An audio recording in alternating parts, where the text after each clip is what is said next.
Right now দক্ষিণী চলচ্চিত্রে আলোচিত একজন তারকা হলেন রবি তেজা।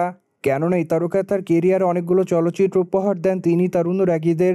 সেখানে অবশ্য অভিনয় করার মাধ্যমে দর্শকদের কাছে আলোচনা এসেছেন এই তারকা। তাই তো অবশ্য দক্ষিণী চলচ্চিত্রে আপাতত সময়ের আলোচিত একজন তারকা হয়ে উঠেছেন। বাই রবি তেজাকে আগামীতে অভিনয় করতে দেখা যাবে মিস্টার বচ্চন চলচ্চিত্রে। সেখানে অবশ্য রবি তেজা ছাড়া আর অভিনয় করতে দেখা যাবে ভাগ্যশ্রী বোস এবং রাশ্মিকা মান্দানাকে।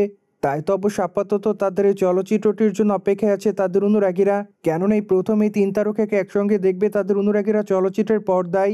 তাই তো অবশ্য তাদের এই চলচ্চিত্রটির জন্য আপাতত অপেক্ষায় রয়েছে সকলে।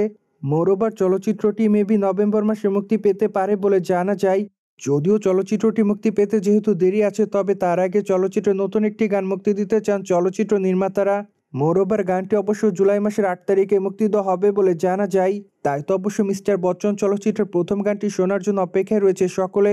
যদিও রবি তেজার এই চলচ্চিত্রের প্রথম গানটির নাম রয়েছে সিতার। যাই হোক, আপাতত রবি তেজার অনুরাগীরা মিস্টার বচ্চন চলচ্চিত্রের জন্য অপেক্ষায় রয়েছে। অন্যদিকে রবি তেজাকে সর্বশেষ অভিনয় করতে দেখা যায় ঈগল চলচ্চিত্রে। সেখানে অবশ্য তার অভিনয় তার অনুরাগীদের কাছে ভালো লেগেছিল। কেননা চলচ্চিত্রটিতে রবি তেজার অভিনয় তার অনুরাগীদের মধ্যে নজর কাড়ে। তাই তো অবশ্য ঈগল চলচ্চিত্রের মাধ্যমে রবি তেজা আলোচনায় এসেছিলেন। প্রসঙ্গত বর্তমানে রবি তেজার হাতে অনেকগুলো প্রজেক্টের কাজ আছে। ফলে এই জন্য অবশ্য খুবই তাড়াতাড়ি তিনি তার নতুন চলচ্চিত্র শুটিংয়ের কাজ শুরু করবেন বলে জানা যায়। সোভিয়েট জেনে তো নিলেন।